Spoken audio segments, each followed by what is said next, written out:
Morning, everybody. I have my coffee and I'm stepping outside because it is the first day of spring here in the Northern Hemisphere.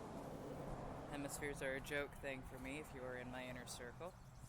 Um, but yeah, it is the spring equinox here. And wow, I haven't stepped back here in a while because people have been moving. That's weird.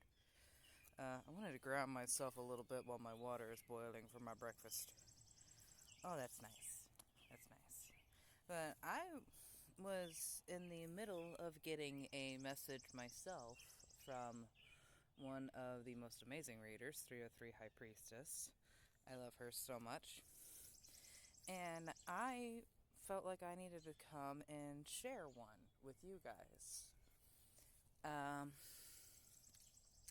so, one of the major things that people do or try to do when they're on a spiritual journey is heal.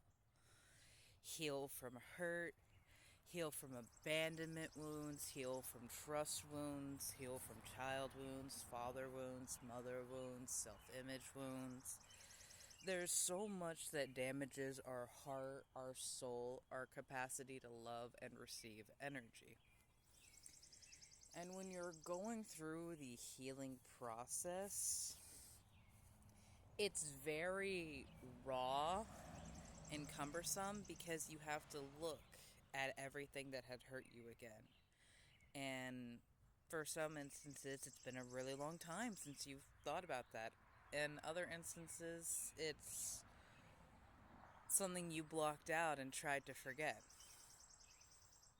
And there are other instances of it being a pain that this ego had never experienced. And what I mean by that is this may not be your first incarnation. You may have come to this place, this earth realm, before. And that ego that your soul was, that person that your soul was, accrued an energetic bill. You've accrued an energetic bill in this lifetime through your actions or inactions. And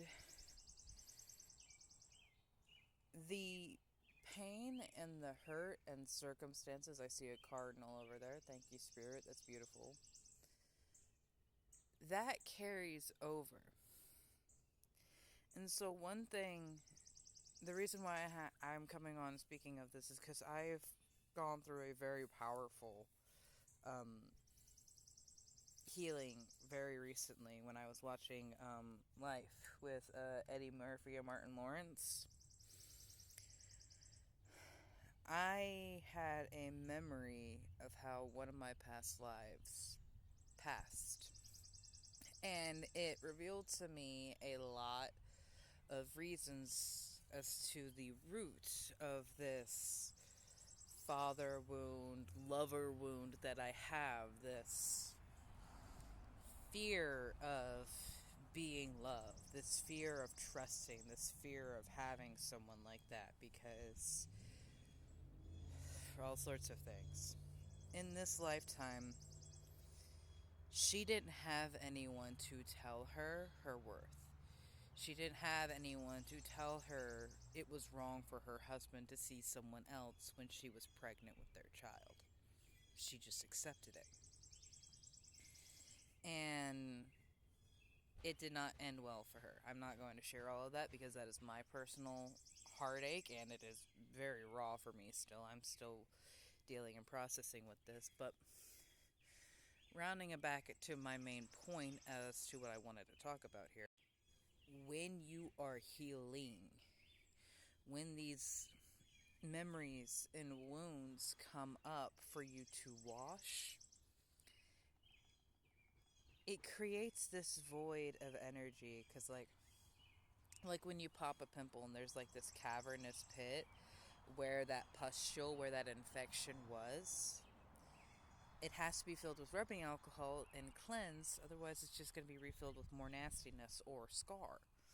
And the scarring is inevitable in some situations.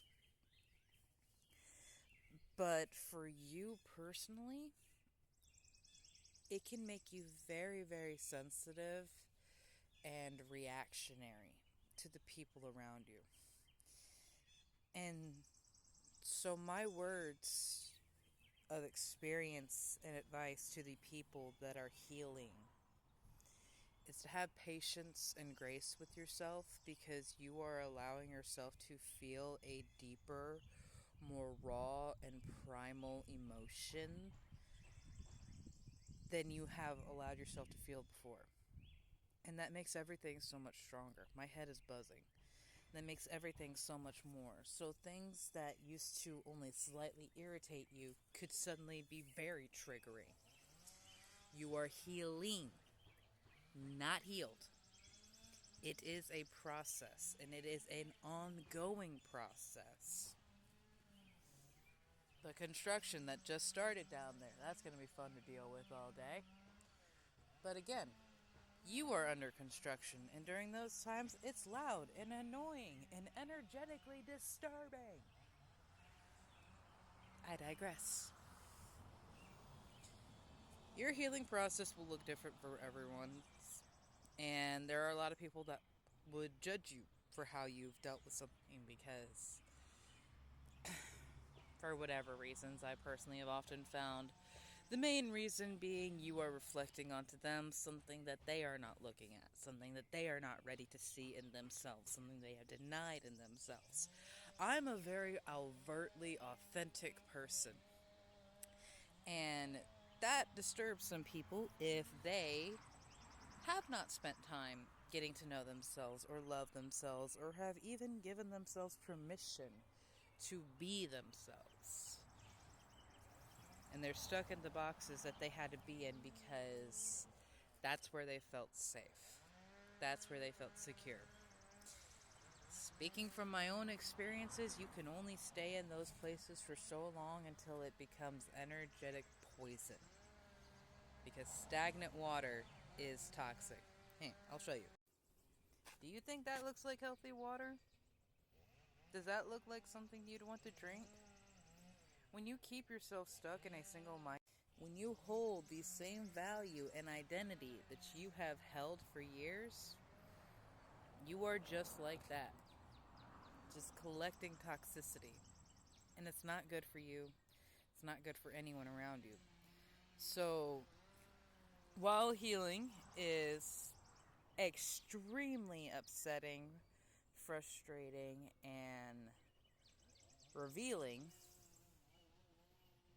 if you want a genuinely happy life, if you want that genuine, deep, deep love, you have to go through it. Because every bit of pain extends your capacity of love. Because you had to experience the exact contrast and make the decision to go back. To make the decision to realign yourself. It's all in the decisions that you have made, remade, or haven't made. I can't tell you what the correct decision to do on your journey is because I'm still figuring out mine. But I can speak from my own experiences and hope that it is some form of guide, comfort, or affirmation to you. Greatest blessings, my loves.